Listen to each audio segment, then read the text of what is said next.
반갑습니다, 구독자 여러분. 일잘법, 오늘도 이 소통과 관련한 이야기를 좀 드리려고 하는데요. 소통, 그동안 몇 번 말씀드렸지만 그만큼 조직 생활을 하면서 소통이라는 것들이 굉장히 중요하기 때문에 또 다른 소통의 팁, 그리고 일 잘하는 사람이 하는 소통의 팁들을 잠깐 말씀을 드리려고 합니다.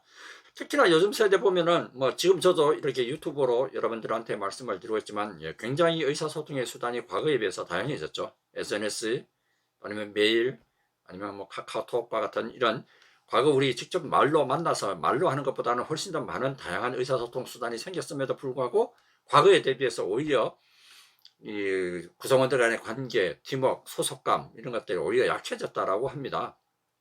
왜 그럴까라는 부분들을 생각을 해보면은 의사소통 방법이나 수단이 여러 가지 다양한 형태로 발달을 했지만 효과적으로 사용되지 못하고 있고, 또 어떻게 보면 전통적으로 사용했던 방법이 가장 효과적인 의사소통 수단이라는 것들을 알 수 있을 것 같습니다. 그동안 우리가 해왔던 방식,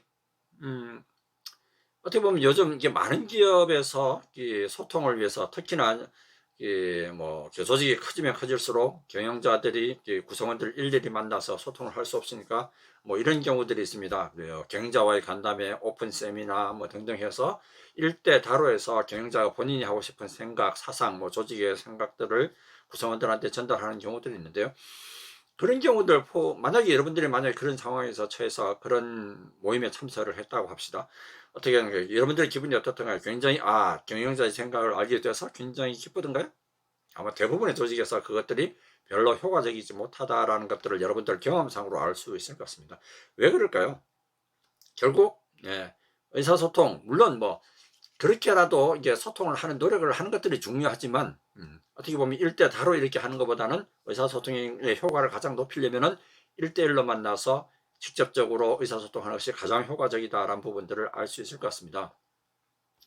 물론 이런 예를 좀 들어보면 알 수 있겠네요. 여러분들 만약에 자제분들이 있다라고 합시다. 여러분들 자제분들에게 그 수학 공부를 시킨다라고 했을 때, 만약에 학원을 보내는 경우, 또 두 번째는 그룹 과외를 시키는 경우, 마지막으로 1대1 과외를 하는 경우, 자, 이 세 가지 방법 중에서 어느 게 가장 자녀의 수학 실력을 높이는 데 있어서 가장 도움이 되는 효과적인 방법일까요? 물론 개인의 특성에 따라서 아주 특수한 경우에 따라 틀릴 수는 있지만, 대부분은 보면은 아마 학원 그리고 그룹 과외보다는 1대1 과외가 가장 효과적인 방법일 겁니다. 물론 그렇게 해서 아마 비용도 가장 많이 들게 될 거고요. 왜 그렇습니까? 어떻게 보면은 1대1로 만나서 하는 것들은 학생하고 수학 과외 선생하고 서로 실력을 확인할 수 있고 그냥 바로바로 피드백을 줄 수 있기 때문에 가장 빨리 제대로 된 처방을 내려줄 수 있기 때문이죠. 마찬가지 우리가 기업에서도 의사소통, 상사가 조직이나 아니면 동료들 간의 관계를 할 때도 여러 명이 참석한 회의 석상에서 이야기하는 것보다는 1대1로 만나서 협조를 요청하고 또 이야기를 하는 것이 훨씬 더 효과적인 의사소통 방법이 될 수 있습니다. 그래야 그 사람하고의 깊은 신뢰관계, 그리고 라포라고 하죠. 그런 것들이 훨씬 더 효과적으로 생성이 될 수 있는 거죠. 자, 근데 여기서 한 가지 의문점이 생깁니다. 우리 조직이 그렇게 작은 조직인 줄 알아? 수백 명이 되는데 언제 그 사람들을 한 명 한 명 만나서 다 이야기를 한단 말이야? 라는 이런 어려움이 생길 수 있을 것 같습니다.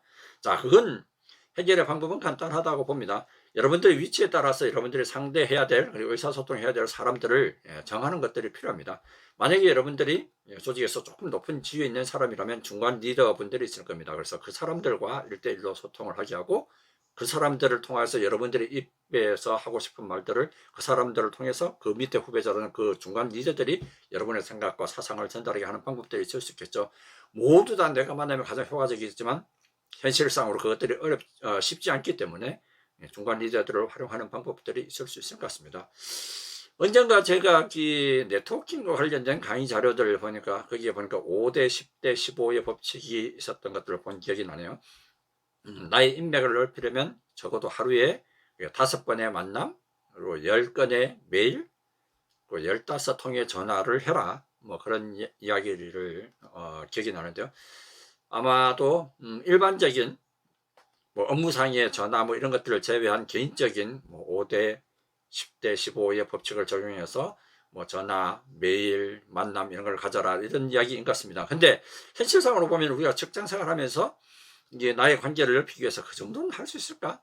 저는 그래서 5대 10대 15가 아니라 적어도 1대 1대 1의 법칙은 좀 여러분들이 하면 일상 업무들을 수행하면서 한번 실천해 보면 어떨까라는 생각이 듭니다. 매일 하루에 한 번씩 관계를 좋게 위한 업무상으로 반드시 만나야 되는 미팅이 아니라 업무 외에 관계를 좋게 하기 위한 만남 한 건, 그리고 마찬가지 관계를 좋게 하기 위한 메일, 안부를 묻는 메일, 물론 친구도 포함해서겠죠.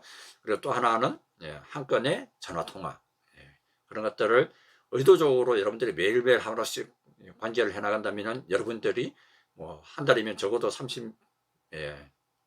90명 이상의 사람들과 컨택을 하게 되는 것도 있고, 그것들로 인해서 여러분들의 관계가 좋아질 수 있는 방법들이 될 수 있을 것 같습니다. 물론 방금 말씀드렸던 1대1, 1, 이 중에서 가장 효과적인 게 어떤 겁니까? 라고 하면은 뭐 잘 하시는 것처럼 직접 만나는 것. 그래서 업무와 관계 있는 사람들이라도 메일로 그 사람에게 요청을 하는 것보다는 직접 내가 잠시라도 시간을 내서 직접 찾아서 얼굴을 보고 요청을 한다면 훨씬 더 빨리 의사소통이 되고 또한 협조를 구할 수 있는 요령이 될 수 있습니다. 그래서 여러분들이 뭐 잠시라도 짬을 내서 적어도 하루에 한 번씩은 관계되는 사람들 찾아서 직접 한번 말로 해보시고, 또 업무상의 대화뿐 아니라 관계를 좋게 한 대화도 한번 해보시면은 여러분들이 오래지 않아서 여러분들의 직장 내에서 여러분들의 위치대로 달라지고 있고, 여러분들을 바라보는 주변 사람들의 시각도 달라져 있는 여러분들의 모습들을 발견하게 될 것 같습니다.